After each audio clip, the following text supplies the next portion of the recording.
Well, good morning, my dear students. For today's presentation, we shall concentrate on the classification of trade union. Prior to this presentation, I tried my level best to explain you the meaning of trade union with the help of a few definitions. And to proceed further, here for today's presentation, we'll try to understand the various classifications of a trade union. If you see in this clipping or PPT, the trade union is classified on two bases.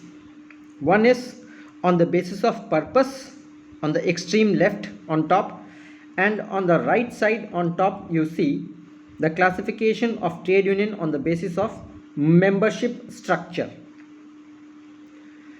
On the basis of purpose, it is classified into two different classifications. The first classification is reformist union. The first classification is reformist union. What do you mean by reformist union? These unions are those which aim at the preservation of the capitalist society and the maintenance of the usual employer-employee relationship. Then they also aim at elimination of competitive system of production. For example, they may wish to increase labor's share in increased production, or they may also aim at improving the working conditions but enforcing safety measures. They may further try to generate increased purchasing power by providing for workers various cooperative ventures, insurance associations, and educational programs.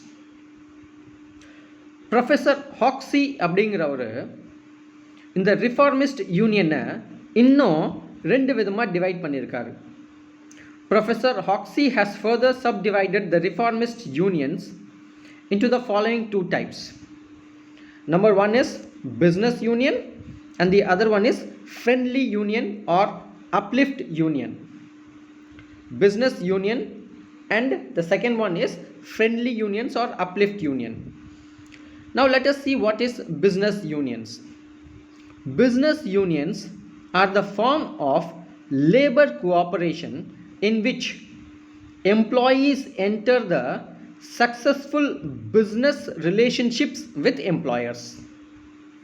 Such unions primarily represent workers in collective bargaining with their employer. Here they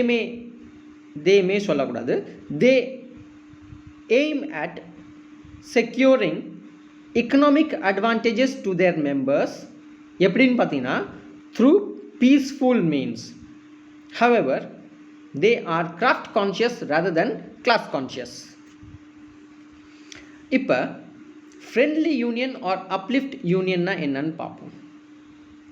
Friendly unions or uplift unions are idealistic in nature and aspires to elevate the moral, intellectual and social life of workers, and they also advocate idealistic plans for social regeneration.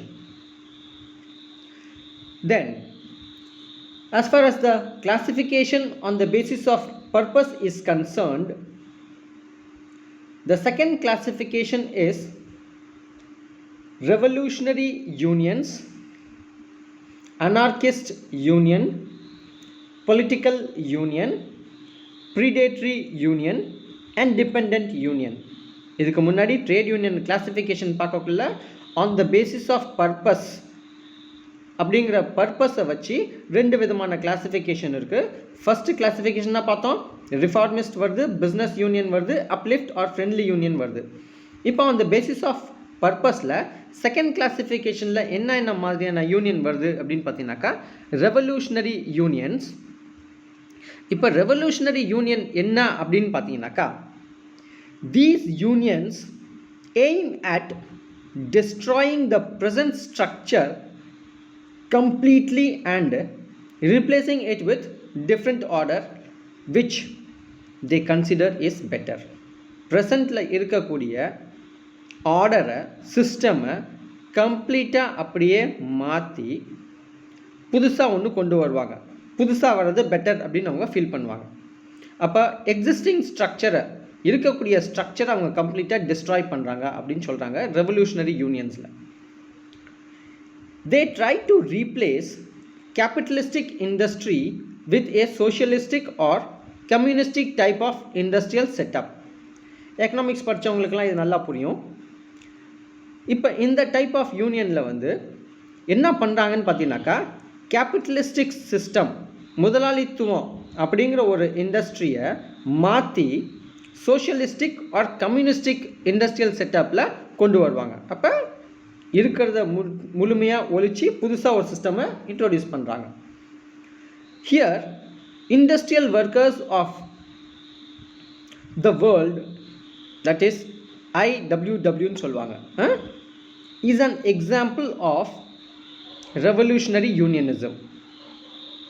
இப்போ இந்த revolutionary union அப்படிங்கிறது 4 விதமாக classify பண்ணியிருக்காங்க ஃபர்தராக. This revolutionary union is further classified into 4 different classifications. Number 1, anarchist union. Such unions aim at destroying the existing economic system by revolutionary means. Revolution மூலமாக இருக்கக்கூடிய existing economic சிஸ்டமை destroy பண்ணிவிட்டு புதுசாக கொண்டு வருவாங்க. ரெண்டாவது என்னென்னு பார்த்தீங்கன்னாக்கா பொலிட்டிக்கல் யூனியன். இந்த பொலிட்டிக்கல் யூனியன் என்ன அப்படின்னு பார்த்தீங்கன்னாக்கா, these unions aim at changing power through political action. They aim at enactment of laws eliminating the power of capitalist and giving effective power to worker. இந்த பொலிட்டிக்கல் யூனியனில் workers எல்லாம் சேர்ந்து என்ன பண்ணுவாங்கன்னு பார்த்தீங்கன்னாக்கா, முதலாளிக்கு இருக்கக்கூடிய பவர்ஸை புதுசாக ஒரு சட்டம் கொண்டு வந்து முதலாளிகளோட பவரை குறைச்சி அந்த புதுசாக கொண்டு வர சட்டம் மூலமாக ஒர்க்கர்ஸுக்கு அதுக்கு அதிகமாக பவர் கொடுக்கறதுக்கு முயற்சி பண்ணுவாங்க இந்த சிஸ்டம், இந்த கிளாஸிஃபிகேஷனில். மூணாவது கிளாஸிஃபிகேஷன் என்ன அப்படின்னு பார்த்தீங்கன்னாக்கா ப்ரீடேட்ரி சிஸ்டம், PREDATORY, ப்ரீடேட்ரி சிஸ்டம். ப்ரீடேட்ரி சிஸ்டம் என்னன்னு பார்த்தீங்கன்னாக்கா, this type of unionism has been added by Professor Hoxie. Professor Hoxie அப்படிங்கிறவர் தான் இந்த டைப் ஆஃப் யூனியனும் ஆட் பண்ணியிருக்காரு. இது என்ன சொல்கிறாங்கன்னு பார்த்தீங்கன்னாக்கா, these unions does not subscribe to any ideology.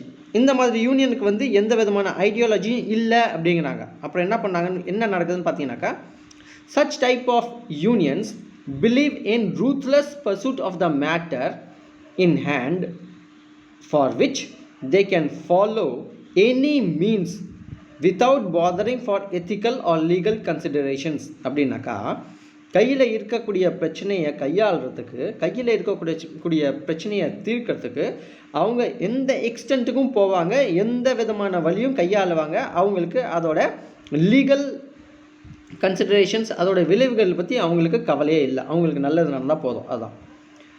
அப்போ என்ன சொல்லலான்னு பார்த்தீங்கன்னாக்கா ஃபர்தராக these unions can further be divided into 2 types, hold up unions and guerrilla unions. அது நம்ம ரொம்ப டீட்டெயிலாக போக தேவையில்லை, ரைட்? ஓகே, இப்போ இதில் நம்ம அடுத்த டைப் ஆஃப் யூனியன் என்னன்னு அப்படின்னு பார்த்தீங்கன்னாக்கா dependent union. This union has also been added by the followers of Professor Hoxie.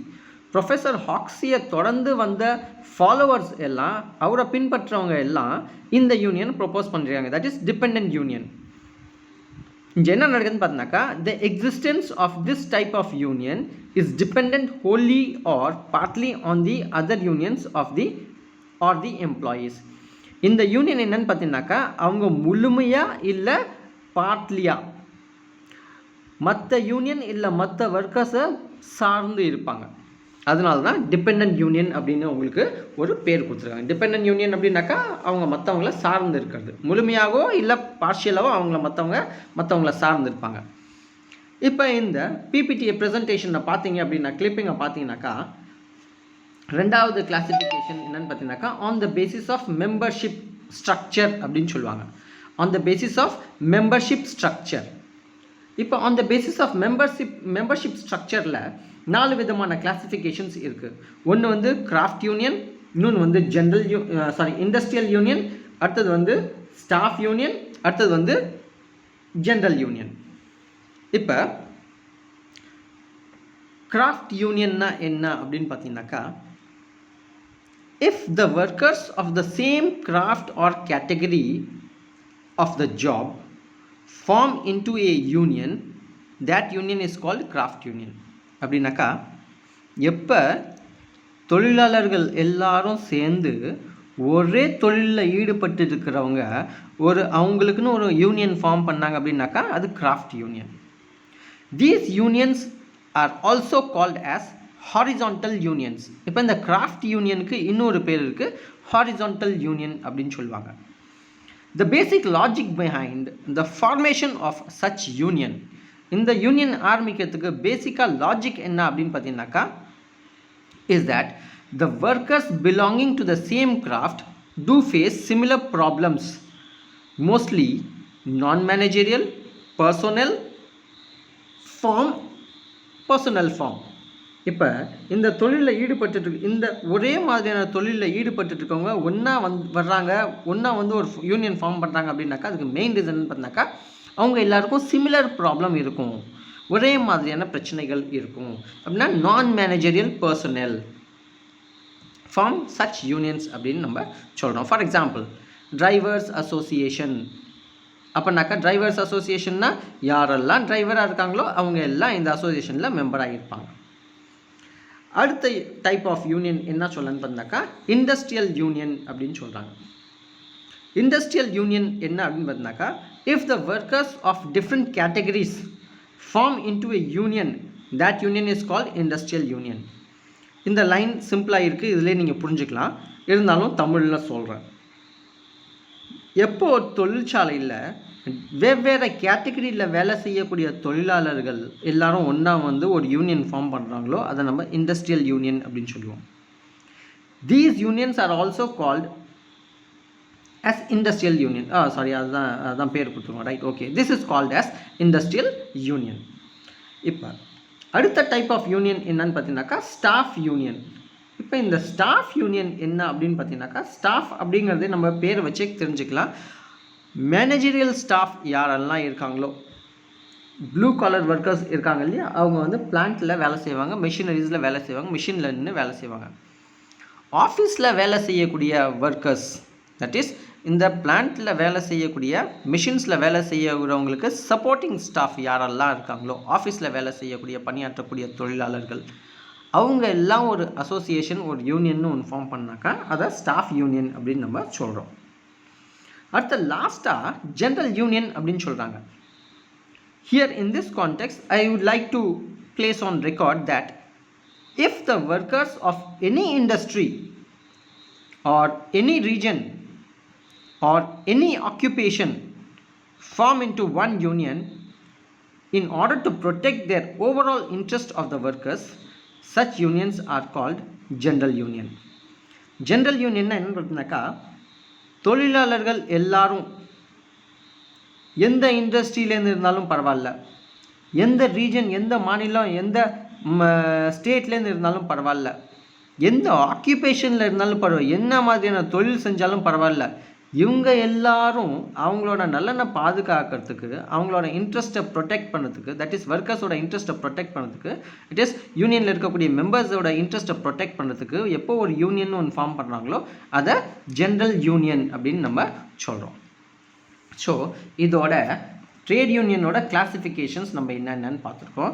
To complete, I would like to put it in nutshell that we have seen the classification of trade union on the basis of purpose, on the basis of membership structure. On the basis of purpose la reformist union, revolutionary union அப்படினு பார்த்தோம். reformist union la வந்து business union and uplift or friendly union அப்படிங்கிற ரெண்டு classification பார்த்தோம். Revolutionary யூனியனில் 4 விதமான classifications பார்த்தோம். ஒன்று அனார்கிஸ்ட் யூனியன், ரெண்டாவது பொலிட்டிக்கல் யூனியன், மூணாவது ப்ரிடேட்ரி யூனியன், நாலாவது டிபெண்டன்ட் யூனியன். இப்போ ட்ரேட் யூனியனோட அடுத்த classification on the basis of membership ஸ்ட்ரக்சரில் என்னென்னு பார்த்துருக்கோம்னு பார்த்தீங்கன்னாக்கா 4 விதமான யூனியன் பார்த்துருக்கோம். நம்பர் 1 கிராஃப்ட் யூனியன், ரெண்டாவது இண்டஸ்ட்ரியல் யூனியன், மூணாவது ஸ்டாஃப் யூனியன், நாலாவது general union. I hope my dear students you have understood the classifications. Take care, study well.